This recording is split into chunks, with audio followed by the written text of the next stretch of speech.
estate career and remember the real estate golden rule. You always get more when you work with Tom Toole. The following programming is sponsored by Thomas Toole III. The views expressed do not necessarily reflect this station, its management, or Beasley Media Group. Good afternoon, Greater Philadelphia area. This is Toole Time Real Estate Radio on WWDB 860 AM. I'm Tom Toole. She's Sarah Timon, and we both work at the Tom Toole Sales Group at RE/MAX Mainline, the number one RE/MAX team in Pennsylvania since 2018.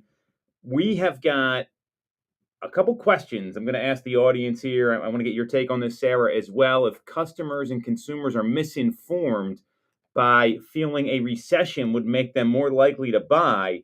We've got more listings bans happening from Redfin and a big company that's conspicuously absent from this debate. And we're going to try something new today. On top of some additional news, this just broke that Philadelphia has a bill in place to raise the transfer tax again. It's already really expensive. This just happened, And we're going to be talking about the new listings we have coming to the market and where our open houses are this weekend throughout the greater Philadelphia area. So if you get some value out of this or you like what you hear, make sure to subscribe to the channel, hit the bell for notifications. And if you want to schedule a call with our team, you can do that with the link in the comments and talk to Sarah so you're not misinformed about what's going on in the market. So welcome back, Sarah. Thank you. Thank you. Recharged and refreshed, I'm hoping? Yep. Ready to go. All right. Love it. Well, you were working hard while you were gone. What'd you sell? 3 houses while you were gone or something like that? Yeah. Incredible stuff. That's the kind of agent you want. So knowing that you've been in kind of the weeds here, not the weeds, but the trenches, there's this article that came out, and this is from a survey with Realtor.com. And it said it comes out, and it's their site visitor survey from the first quarter. 63.4% of home shoppers expect a recession within the next year. And 30% say it's going to make them more likely to buy. What do you think about this? I don't believe it. That's going to make them more likely to buy. I think that motivation and like your circumstances always trump whatever else is kind of going on for like whether or not you're going to make a move or not. As certainly all of these different pieces like impact what you can afford to do, what your comfort level is. But I think the key piece is always motivation. I completely agree with you. And I think that's really important to acknowledge that. I'd also argue that a lot of these people are misinformed because there's data out there that shows a recession doesn't equal a housing crash. And I think some of them are hoping like prices are going to come down or rates are going to come down. And that's where it's so critical to be able to talk to your clients with data. And there was this report out there, what happens to home prices during a recession. This goes back to 1980. So in 1980, prices went up 6.1%. 1981, they were up 3.5%. That was the first recession during that 40-some year period. 1991, prices were basically flat. They were down 1.9%. 2001, prices were up 6.6%. 2008, the only notable drop in pricing, 19.7%. We know why that happened because of the financial crash. And in 2020, when we went through a recession, prices were up 6%. So it's pretty clear to me that the data supports that prices are going to continue to go up, especially in the Northeast. Are you hearing this in the field right now? I mean, obviously you're selling homes, you're doing transactions regularly, but are there people that are kind of giving you this objection, or are you hearing this at all? What's going on in the field? To be honest, I really haven't heard a ton of this, of like, I'm waiting. Like, I think the recession's coming and that's when it's going to be the right time for me to buy. Okay, good. That means you're working with the right people. That probably helps. But I think there's also this feeling that like there'll be this sudden like plethora of inventory that's going to hit the market. And where we are in the Northeast, I mean, I just don't see that happening right now.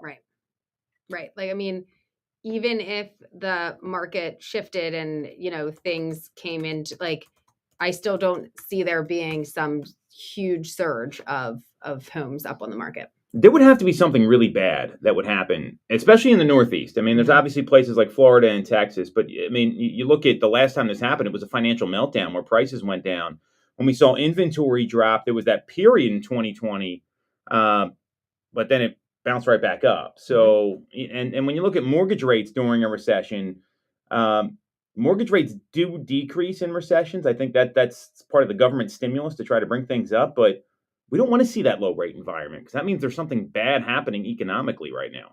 Right. I mean, and I would argue there that let's say and nobody has the crystal ball, but that rates are going to come down, a good bit next year. Get the house now and refi while you have the options, while you have before, like, because if prices aren't dropping, like what you want to do, you want to secure the home and then lock in when the right rate comes along, lock it in.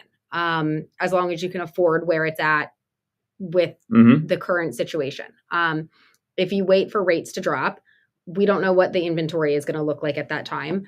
And, typically when rates come down, prices can, like, people get more competitive with their offers. So you're not necessarily getting your monthly payment may not be changing. I totally agree with you there. And, when you look at the regret that buyers have, it's never that they bought too high. I've never heard, okay, it happens once in a while. People regret the decision they make. But if you look at the magic formula, we've talked about this. It's, can you afford the home? Does it fit your budget? Are you going to be there for 5+ years? And does the property work for you? That's going to make the most sense. So what's actually holding buyers back when you look at this survey is lack of inventory that fits their needs. That's 44.3%. Budget constraints are 36%. And then you got credit and financing issues, which is 13.5% cited poor credit scores, 8.2% said they were unable to qualify for a mortgage. I mean, those are conditional issues. That has nothing to do with the economy. So, what I see here, and you want to look at this a lot differently, and this is why knowing just enough about the market is really going to help you. Competition is improving. There's less competition than there has been because inventory has come up. In Q1, 7.7% of buyers identified overbidding as their top concern, down from 10.4% a year ago. And homes are spending a little more time on the market. Not much. It's up like 3-4 days. Like, it's not anything that's substantial, but it's longer. And prices are stabilizing. We're not seeing that hockey stick-like growth. It's more like that gradual growth in pricing. So buyers do have a little more negotiating power, and they can actually get like contingencies accepted. Are you feeling that the competition has improved for a lot of your clients?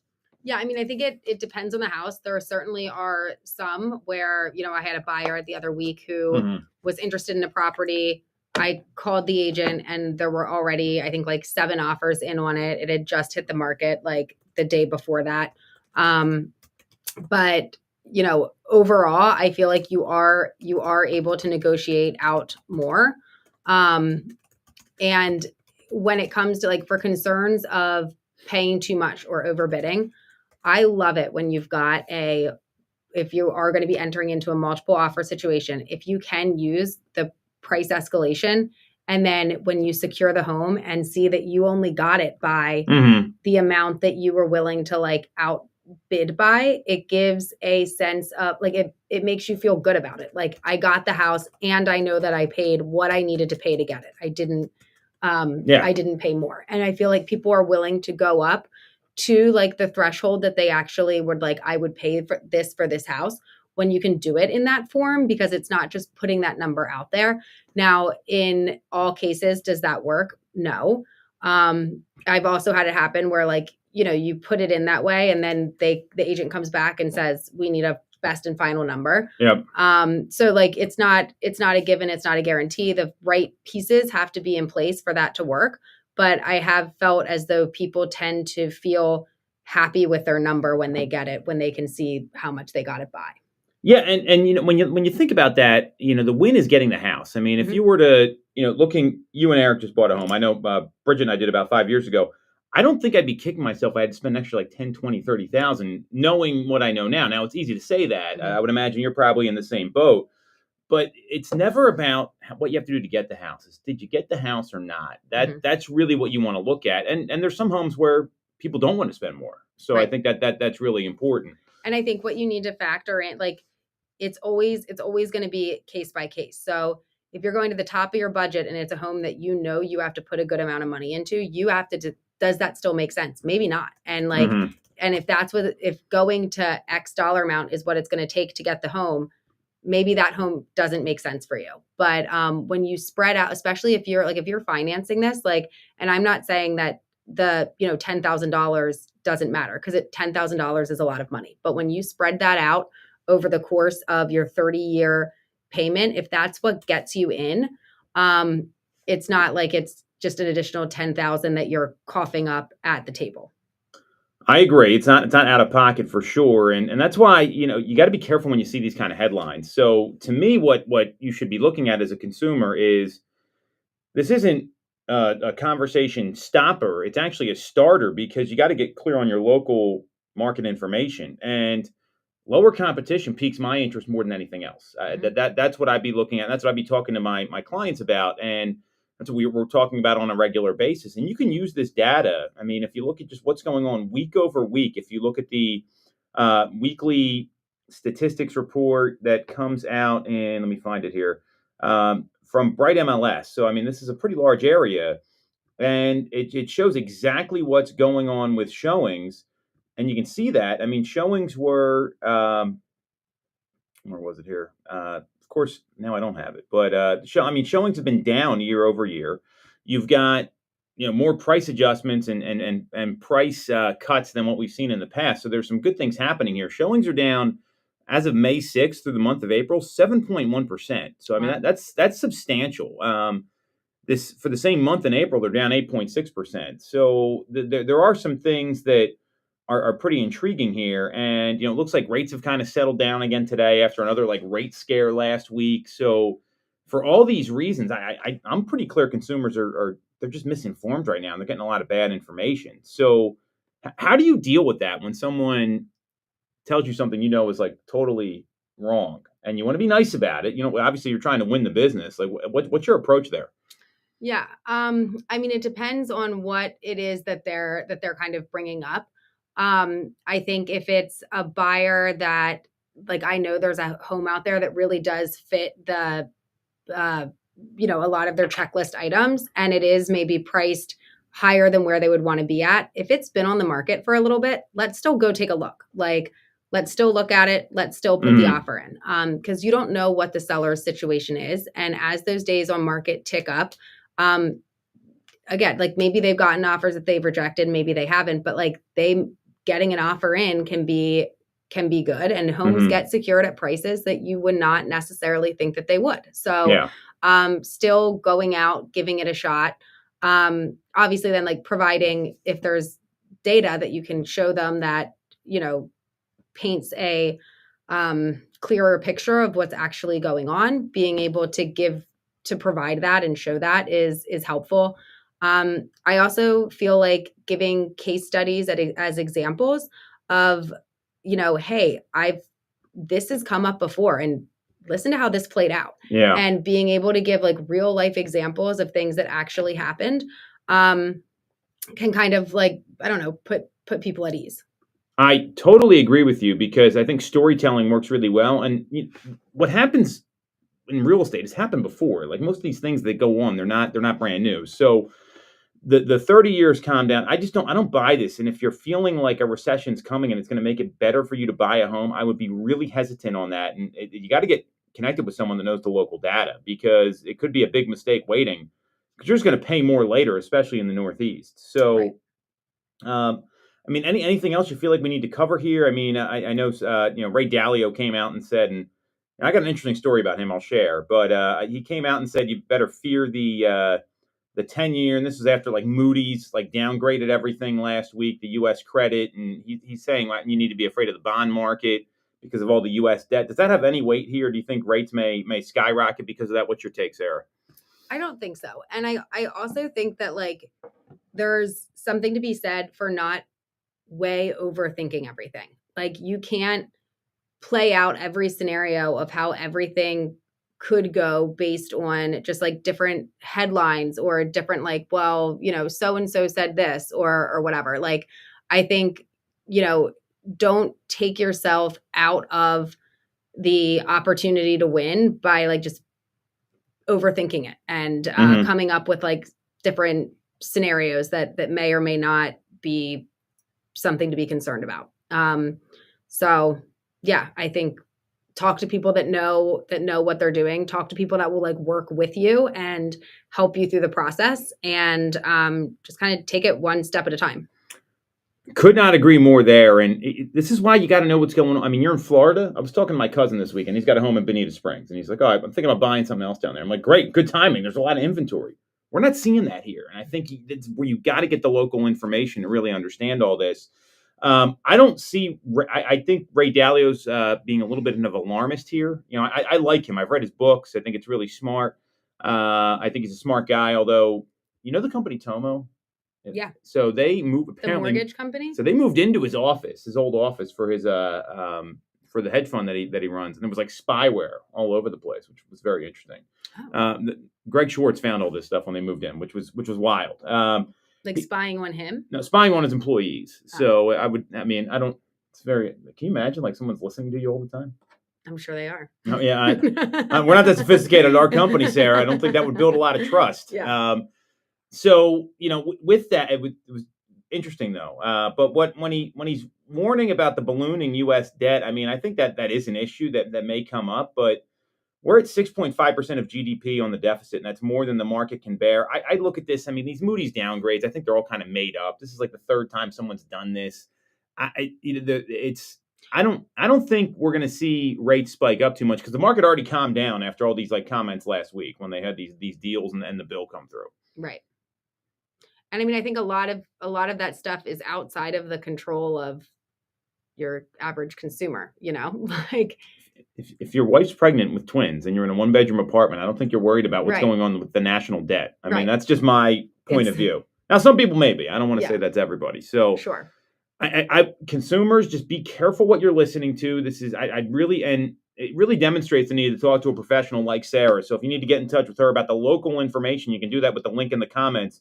We're going to take a quick break. We're going to come back and talk about this ongoing listings ban. There's some clarity around it here. And the reason I want to bring this up is not from a national level, but I want local sellers and buyers to understand where they can get all the right information. So we'll talk about that next on Toole Time Real Estate Radio on WWDB 860 AM. Tom Toole Sales Group at RE/MAX Main Line. If you're thinking of becoming a real estate agent in the greater Philly area, I have a special offer for you. I'll just explain it to you. Our team did $0.3%. That's a lot. $165 million of volume in 2021, making us the #1 RE/MAX team in Pennsylvania and a top. Was it warm down there when you went down there? Like, yeah, it was like love us because we it wasn't like hot, but it was like upper 70s, like low 80s. Like we could be out, on the beach. It was a little chilly. I didn't like go in the water, but I went in the water every day. Yeah. I went once. We offer proven systems and expert training. Our house was like close enough to the beach. It was like super close to the beach. So like I didn't have to, like if I had to pee, I could just go back to the house. It wasn't, I feel like if it's chilly and there isn't like a house close, like that's most of the reason why I would get in the water. But it was funny on Sunday. You can see everyone have to go in the bathroom and they're like walk in, they got their shirts up like this, you know, and then it's like so cold and it's like sweating. Yeah. Of course, my kids jump right in. Yeah. They don't give a shit. Oh, I know. So the heater is on in the pool. Like we turned the heater on when we got back. The pool's got to be looking good. That picture you sent me. Yeah, it's coming along. So we had to wait to turn the heater on for a little while so that like since it got resurfaced, we had to like brush the sides of it for like a couple weeks, and then any like sediment or whatever that comes off of it has to like filter through before you turn the heater on, or it'll like mess up the heater. So we turned the heater on when we got back, and it did get up to like 75, I think. So, but we didn't. It's not a gas heater, so it takes a couple days to like get up there. But Maddie really wanted to go in yesterday, and I was just like, oh, fine. So I had to like go in. This time of year is rough like that. I gotta go to a baseball game tonight. It's gonna be freezing. I already know. Like it's like these games get like so cold. Like it's like 6 o'clock at night. It's warm when you get there, and then like the sun goes down. It's like, oh no. Yeah. Well, I don't know. Like 2 weeks ago, Eric and Maddie jumped in when it was 65 degrees, and like Maddie like kept wanting to go in, and she's like literally just like shaking, and we're like, Maddie, like it was 60. We've been operating in all 3 days at the ocean. Oh, at the ocean, yeah. Yeah, that's like. We didn't go on the one day, and then I wouldn't. I feel like I like to go on once, even just to say I did it. It's like a weird thing. I don't know. Right. Closing cost assistance programs and access to subsidized interest rates. Pre-approval is free. No costs or commitments. Here, this was like their first Visit our website at jump in. It even looks cool. Or give us a call at 610-439-8000. We always have a person available to take your call with around-the-clock human service. It'd be great if she made him jump in. Yeah, right. And then she didn't. Like, sorry, Dad. It was like 65 degrees. I was like, I will take the video.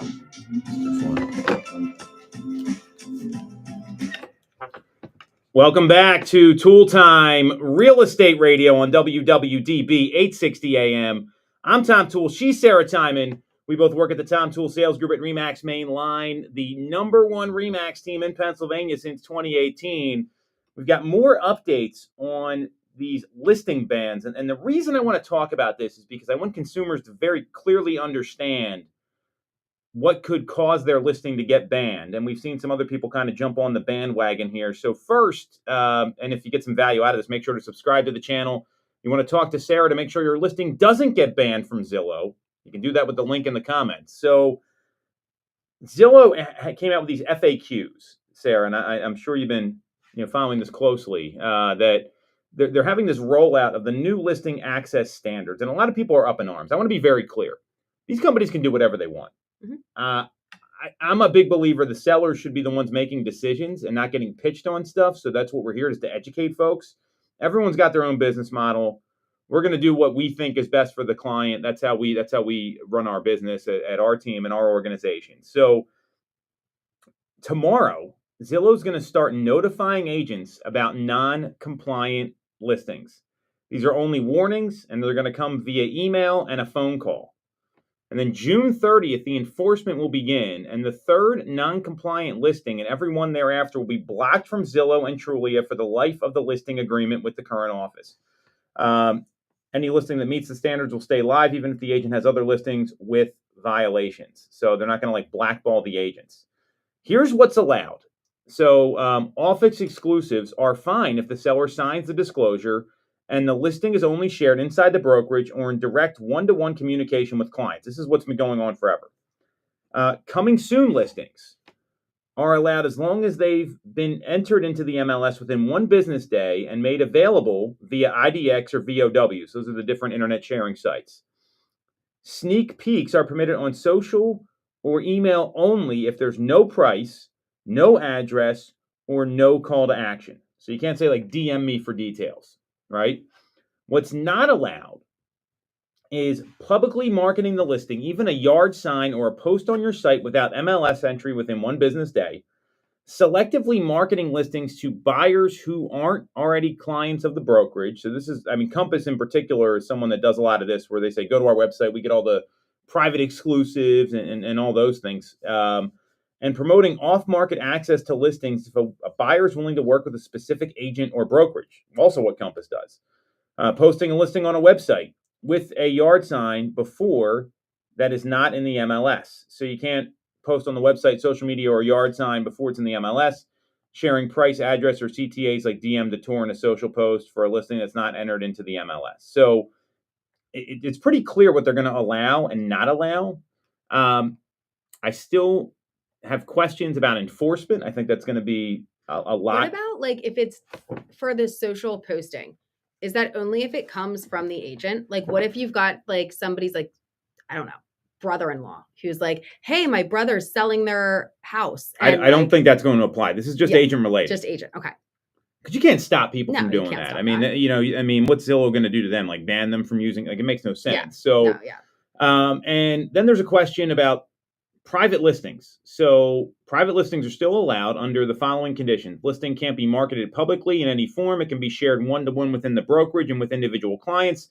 Seller must sign a waiver. Following types of listings are exempt: for sale by owners, rental listings, any builder listings not listed with an agent under an exclusive agreement. So it's very clear what's being targeted here. I still think enforcement's going to be a problem. And Redfin's come out, they're tagging along with Zillow. So you got Zillow, you got Redfin, you got EXP. Homes.com says they're going to boost the listings that get banned, which I think is hysterical because they don't get really any traffic. And then you've got, Realtor.com has said nothing out of all the portals here. Yeah. I don't think it's necessarily a bad thing, but what do you think about all this? I mean, wait, so Zillow's saying you have to go to the MLS first, and then within one day, it's the same thing we've been doing. So just because like right now, if we're Zillow first, but within one business day, your MLS, like that's none of that's changed. Correct. And that's still the order they want you to. They don't want, and you got 1 day to get it in the MLS. Okay. Once you start marketing it. Okay. So there aren't really they haven't changed anything about how the rollout needs to happen. They're just changing like the consequences if you don't do it. Pretty much, yeah. Okay. Yeah, I mean, we'll have to see if it's, I guess, if they, I mean, I would imagine they will follow through with it. Like, oh, they're going to. Yeah, I would be shocked if they don't. And then I guess the one question I did have when it said when the third enforcement begins on the third non-compliant listing, is that like from a brokerage? Is that from an agent? I think it's from an agent. I think it's because if it's from a brokerage, I mean, there's going to be a certain brokerage that gets targeted like every single time. So if it's from like an agent, it would be like, you do it once, it's okay. You do it twice, it's okay. The third time, I mean, there's going to be mistakes, and the first two are all right. I guess, yeah. Okay. I think there's going to be mistakes that happen too. Yeah. I mean, people make errors all the time, and I think you got to be very cognizant of that, because if you're going to sit here and say it's going to be, perfect 100% of the time, I don't think it's realistic. Right. Well, and especially if that's not the way that you weren't already doing it. Like certainly there will be, even if you're trying to be compliant, there will be some hiccups along the way. I totally agree with you. So I think that's a really good way to look at it. And what the reality is that no matter what happens here, I think enforcement's going to be a disaster. You're relying on other agents to report this. It's kind of like the violations that you get. And I was imagining there would be Zillow, like people hired specifically to sleuth. Oh, they're probably going to do that too. Yeah. I mean, we've said things on the show that gets picked up, and I hear about it like on our Zillow calls. Ooh. I mean, and good things, bad things. Well, we had an appraiser that came from Buffalo, New York, one time for like the first Zillow home loans deal, and said it wasn't a good idea because Buffalo is 6 hours north of here and in another state. Yeah. But and it was like, oh, I heard on your radio show you talked about. So they definitely listen. Yeah. I don't have a problem with what Zillow's doing. I think it makes sense for their business model. I think the more interesting thing here is Realtor.com has said nothing about this, right? Because I would call the 4 biggest websites out there are Redfin, in no order. We'll give an order. I would say Zillow's number 1. Mm-hmm. Then you got like Redfin and Realtor somewhere 2 and 3, and then Homes.com would be 4th in terms of consumer usage. And Realtor said nothing about this. I mean, does that mean anything to you? Are you surprised? Not surprised? I don't think so. I mean, I feel like they, why cause a whole thing if maybe they're just kind of like going to wait and see how things kind of roll out. I would imagine they'll be compliant. I love your take on that because I agree. I think this whole argument is stupid. I think people are so worked up about this, and it's and Zillow gets to say how the rule goes to use. Like Zillow's not saying that you have to use. Yes, correct. So like if you want to use Zillow and you see value in that, and you are offering that as a tool, you have to do what they say.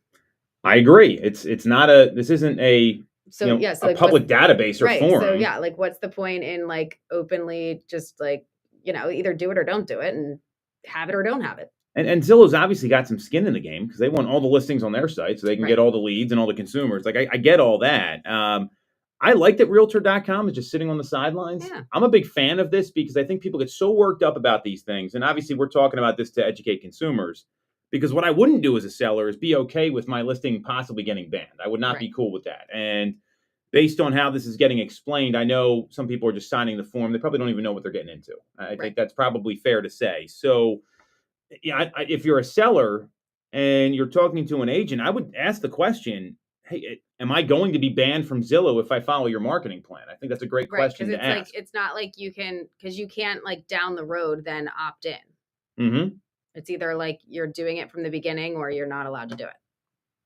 Yep, I totally agree. And it's like, then you have to hire another agent. You're changing it. That just creates so many problems for a seller. So I would find out, am I going to be banned from Zillow if I follow your marketing plan? That should be like an interview question everyone should be asking. I wonder if there's stats out there too for places that did not initially use Zillow and did it like privately and then ultimately added it to Zillow and then got the home sold. Well, if you look at the off MLS study that Bright MLS has, I mean, that's, if you're not on the MLS, you're typically not on Zillow, Right. in most cases. So, and I mean, that's a 13 to 17% delta of what they could get if they were to sell it with an agent who's going to really aggressively market the property like you and I would, or our team would. So that's a data point. Yeah. Because I guess I'm thinking of like people who didn't and then did.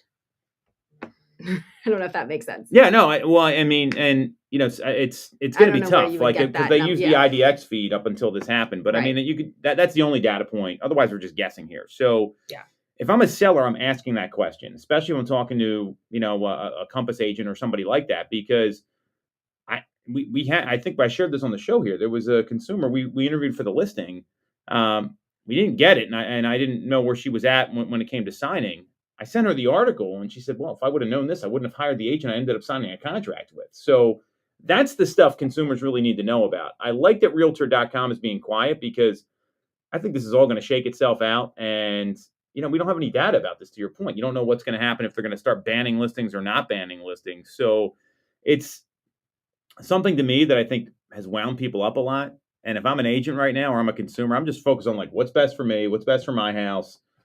Don't get wrapped up in all this. But as a seller, like, I'd want my home on Zillow if I'm selling it. I mean, yeah. Or I wonder if they almost, and I don't know that a seller would think to put this in, but I would almost want a shorter listing contract. Like if I was going to go with an agent who was not going to put me on Zillow, I wouldn't want to be stuck or like locked into a 6-month contract with them that I can't get out of if 2 or 3 weeks in, I'm like, kind of wish I was on Zillow.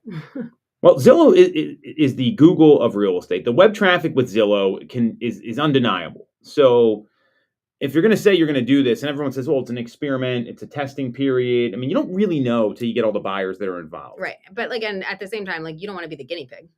I agree. I mean, for most sellers, this is not going to make a lot of sense to be banned or not be on there. Occasionally, if you're like a celebrity or something, which we don't get a lot of around here. We don't have a ton.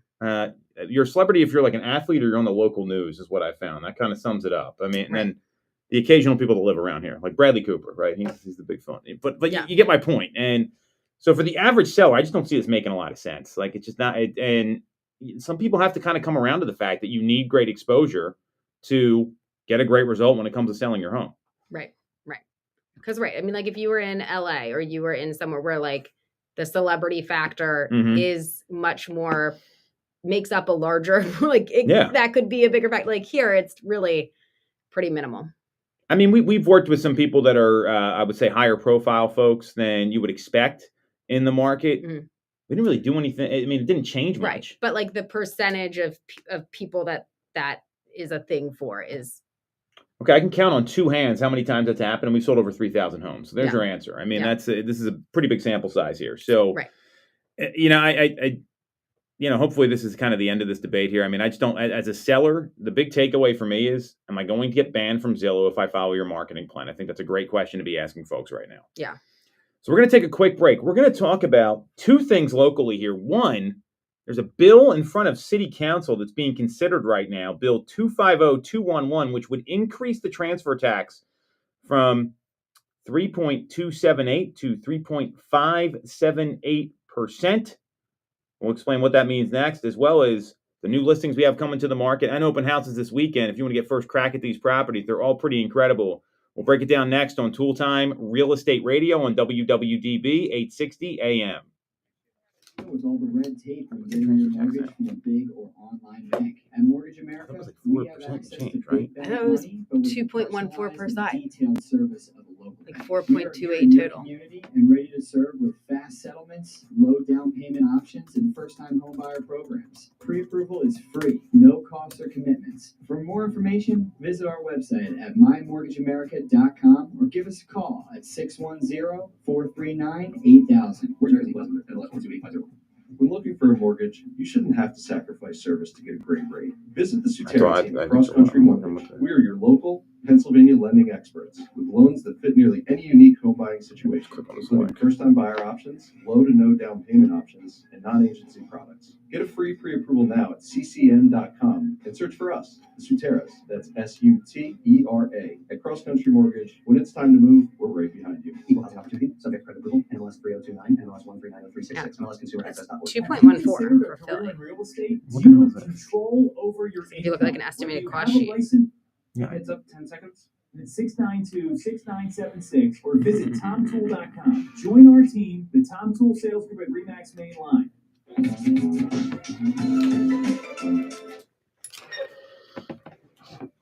All right. Welcome back to Toole Time Real Estate Radio on WWDB 860 AM. I'm Tom Toole. She's Sarah Timon. We both work at the Tom Toole Sales Group at RE/MAX Main Line, the #1 RE/MAX team in Pennsylvania since 2018.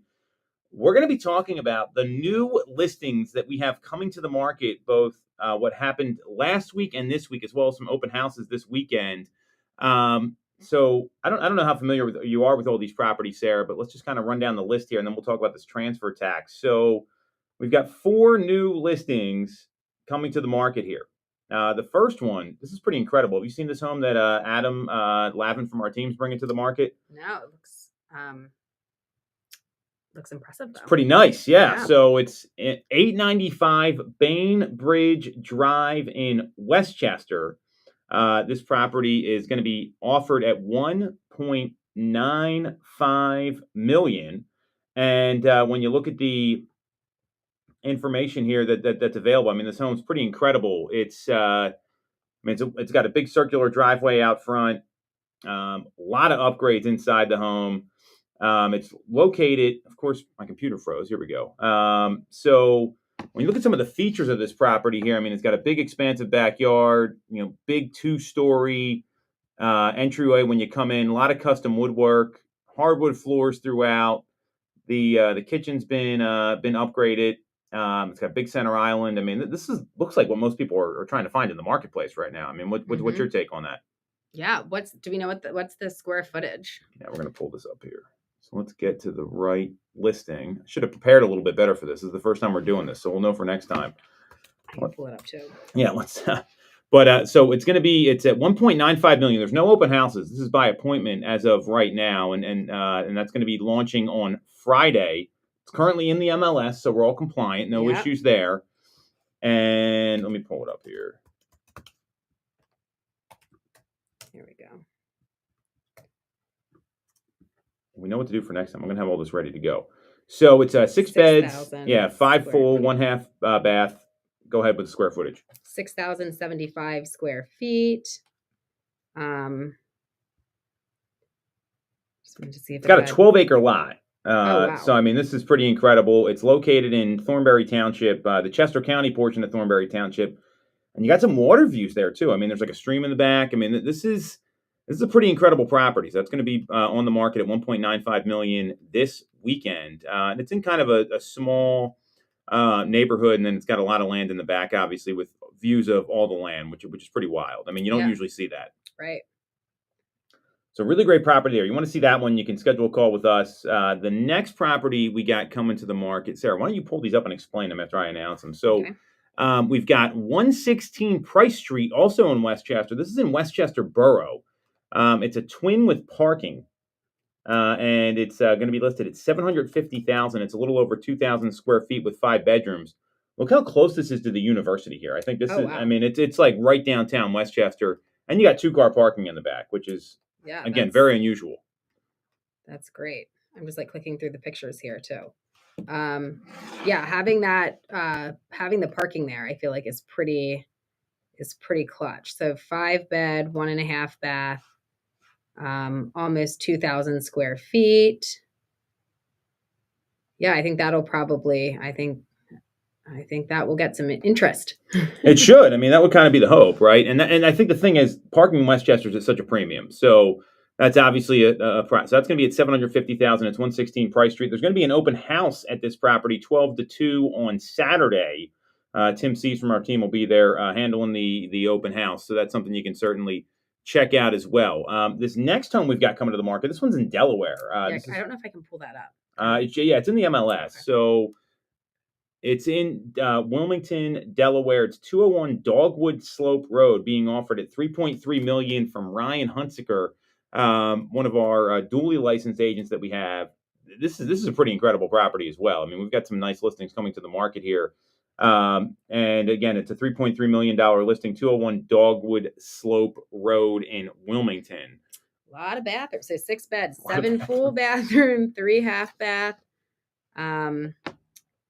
6,350 square feet. Let's see what we've got here. Well, and I think that the whole, it's a huge house. I mean, it's a big property. Good, like, curb appeal too. Like it's a pretty exterior, the stone and everything. Oh, I'm like clicking. There's 2 photos. I kept clicking. Yeah. So, wow. That's, I'm sure that would be a fun one to like tour. Yeah. And I mean, all these properties are pretty incredible. I mean, in their own way. And the last new listing we got coming to the market this week is over at 1200 4th Avenue in Essington from David Archer. So Essington to me is, I mean, there's actually some really cool. Have you been to Essington before? Yeah. So, I mean, they got all these like waterfront like clubs down there and stuff. It's pretty wild. It's a single family home. It's 3 beds, 1 full, 1 half bath, 1,488 square feet. And it's coming to the market at $225. So, I mean, this property's, it's, again, a pretty incredible home. Needs a little bit of some sweat equity, if you will. I mean, someone that wants to go in and be right in that part of Essington, I think there's a lot of stuff to work with there. Definitely needs a little bit of work, but great value at $225. Yeah, your taxes are like $4,000 a year. Yes. I did want to see what the taxes were for the Delaware one. Well, you're pulling that up. We also got a couple open houses. So we've got an open house on Sunday from 12 to 2 over at 2302 Highland Avenue in Drexel Hill. The home in Essington on 4th Ave is going to be open Saturday, 11 to 1. And the property on Highland is also going to be open on Saturday. So we got Saturday and Sunday, 12 to 2 at both. Essington, 4th Avenue, 11 to 1 on Saturday. And 116 Price Street is going to be open Saturday, 12 to 2. Taxes on the Delaware property, not bad at all. What are you going to hold out on us here? Or? Yeah. So it's listed at 3.3 mil. Your taxes are $15,000. That's incredible. $717. Well, I think that shows the difference between Delaware and some other states. Yeah. Because I mean, I've seen taxes, significantly higher than that, for way smaller homes. For sure, I totally agree with you. Some other listings that came to the market last week. If you want to get some information on these, we've got a property in Exton on Timber Springs Lane, listed at $714,000. This has a beautiful in-ground pool.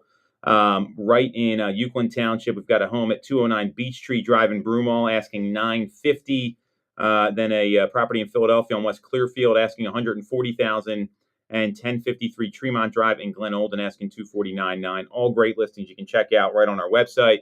Or if you want to get into any of these, you can schedule a call with us with the link in the comments, and we'll get a tour booked. So a little bit of something for everybody. Well, we're trying to bring as many listings as we can to the market. Obviously, everyone wants listings, and when you're able to share this stuff here, it helps. So, you're interested in moving to any of these areas, schedule a call with us. We'll get you connected with Sarah, and we'll make sure we can give you some tours of these beautiful homes that we're bringing to the market.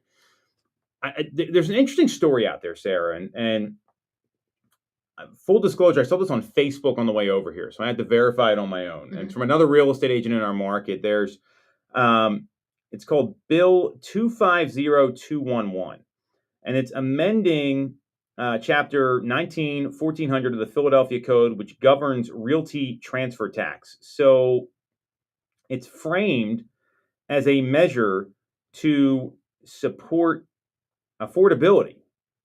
Now, it says here they're going to increase the realty transfer tax from 3.278% to 3.578%. That doesn't, I don't think that number sounds right. Well, so I think what's happening here is that transfer tax typically has a component with the state, okay, and the county and the city. Okay. This is the city portion, right? Because the state's usually, like, if we were to pull up a settlement sheet. Right, because if we're usually 2.14% per side for a Philly deal, mm-hmm. I guess we'd have to pull up and see what portion of that is what. Well, and I'm going to do that right now. So, because you're right. We always look at the total, right? Yeah. It's like when you looked at the taxes there. Well, there's the school tax, there's the county, right, and then there's the township, like, or something else. What are the total taxes? Yes. So typically what's happening, let me just pull this up here. I'm just going to pull up anything in Philadelphia that's closed. I know exactly which property I'm going to look up. Let's see. Manayunk Avenue. If I could spell it, that would help. 4136. All right. So this is all closed out. It's done. So this is from the settlement sheet for a home we just sold in Manayunk and Roxborough. So the transfer tax, see, we're right on here. So you got the state portion that comes in. That's about it looks like it's, what was the price on this? 707. So it looks like it's about 0.5% goes to the state and the rest goes to the city. So, and let me just do this math here. And I think this might add it up. This is what the stuff you got to think about as a real estate agent. So what is this? 11595 divided by, got it. All right. And then times 2. Yes. All right. So this actually is right on. So for each side, previously it was right in line with this 3.278%, because it's half and half. So they're going to be upping that by another 0.3%. Philadelphia already has the highest. So what will that, because math is not, what is that number going to be then instead of 2.14? So it's right now it's 4.12, and you're adding basically 0.3%. So it's going to be 4.42% divided by 2. Yes. So I mean, it's effectively almost like a 10% increase overall, which is a lot. And they're billing this as something that's going to help affordability, according to the statement. But the city's transfer tax is already the highest in the country. What do you think this means? I mean, it's well, and then on top of the transfer tax, like you've got city wage tax, you've got other things in there. I mean, if you're kind of like open to different areas and you're looking both within the city limits and outside of it, and you see those differences in like that could make you lean one way or the other. Because I mean, in most of the other surrounding areas, it's 1% per side. So you're already over double that when you're in like the Philadelphia city limits there. And if you tick that up a little bit more, I mean, but if you want to be in Philly, I mean, I don't know. I feel like, is it going to be, I guess like the question is it going to be enough to drive people out, or is it going to be something that people are going to like grit and bear? Or is it going to affect what people offer as the price because they're going to factor that into their transfer tax? Or will they, what we've seen a lot of is buyers offering to pay sellers transfer tax in order to like make a more competitive offer. If the market, has shifted a little bit and like Philly does tend to have like higher days on market, are we going to start seeing more buyers asking the seller to pay all or a portion of their transfer tax? I think it's going to be all of the above. I mean, if you look at affordability, cash out of pocket's a big deal for a lot of buyers, more so than the monthly payment. I mean, that's money you need to bring to the table. So, I mean, right now it's it's effectively 4.278%. So it's 2.14 a side, basically, is what we talked about.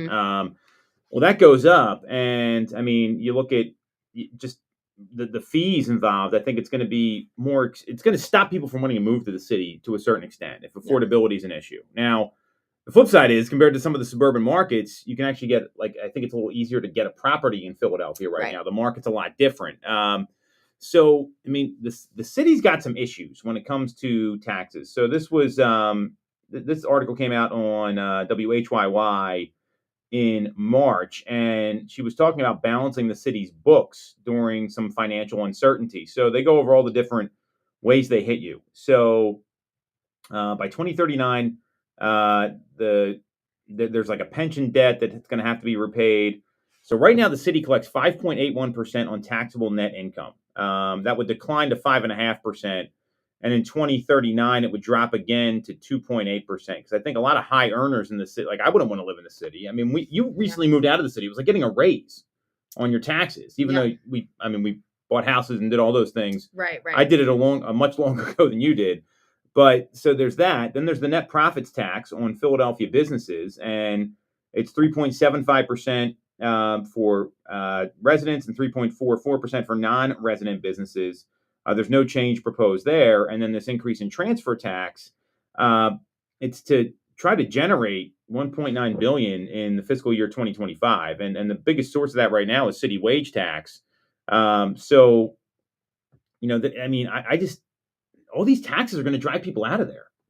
Right. Well, and what's interesting? I have had 2 situations recently of buyers that were relocating from out of state where they were even like not just at like, oh my gosh, it's 2.14% per side, but they were like, why am I paying transfer tax? The seller pays transfer tax. So I think like in some other states, maybe the standard is New Jersey's one of them. New Jersey, the seller just pays.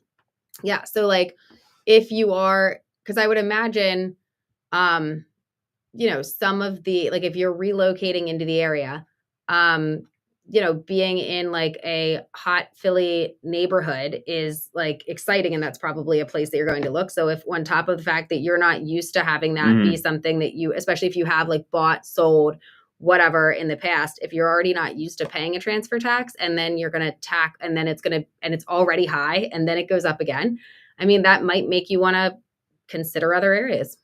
Well, and you think about it too. I mean, you look at the long view, you're already paying a wage tax. Let's say, and there's some data out there that's really important to acknowledge where it talks about like when first-time home buyers enter the market.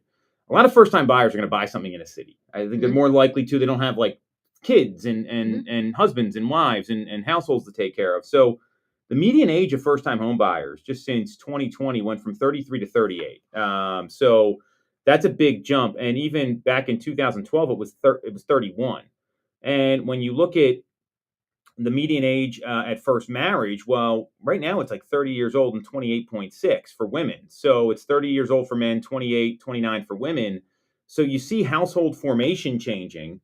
Well, these people aren't even buying something yet. They may just skip these first-time buyer properties altogether. Like think about a condo or something, or like a one-bedroom.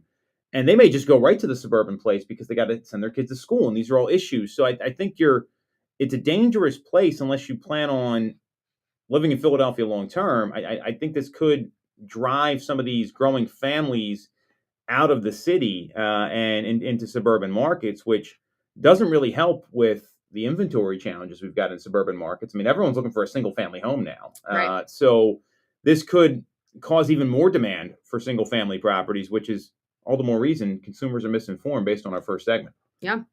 I think there's some real negative impacts here. I mean, so when you were moving out of the city, this was what, 4 years ago, 5 years ago. What was it all about? Family planning? Like, what was your thought process? Yeah, I mean, we had a 1-year-old and we were out of space. So it was either going to be, we're going to have to buy something else in the city or we'll move out. And like Eric and I are both from Lancaster. Sure. Like we loved living in the city. We were sad to leave the city. Like we really enjoyed living there, but just for like space and, even just for like, as you like street parking versus pulling into a driveway, once you've got kids is different. And yeah, so I think it was like, that was the right move for us. We really didn't consider moving anywhere else in the city. It was like, all right, we're going to go get the yard and get the space. Plus our dog Lou, loved living in the city because of all the pets he would get on the walks. We were like, we got to give this guy a little more space. Well, I think, and that's, I think a lot of what people are going through. It's like, where are they going to be? It's that 5 years, right? You probably going to live there a couple more years, but I mean, now you've got another baby on the way. I mean, it wouldn't make sense, right? And I think there's a lot of people that are in that same spot. And I mean, school cycles are a factor because I think it's either got to go private school or you have to get in one of these like better catchments in Philadelphia. I mean, there's also remote work, so people don't need to live down in the city as much anymore. There was a study in 2019 that noted that 31% of households with school-age children cited better schools as their top reason for leaving, suggesting that like when kids turn 5, 6, that's when they really move. Employment was the other reason for moving out of Philadelphia, but this doesn't factor in any of these new tax requirements. So I don't think it's going to make a big change, but it's going to stop some people from buying in Philadelphia. I think that's pretty clear. Right. Yeah.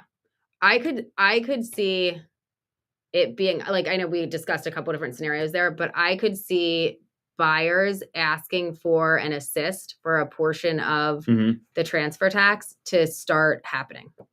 Yeah, I mean, and a lot of these buyers don't have a lot of cash. I think that's the problem. It's that, and knowing that they're buying later, right, and then the household formation has changed. I think it's going to be some of these condo buildings. I think are going to be in a little bit of a tough spot trying to sell those things. I mean, and they have a lot of rental restrictions on them too. So it's not like you even hold on to them. Like a 1-bedroom condo is not an easy sell right now. Right.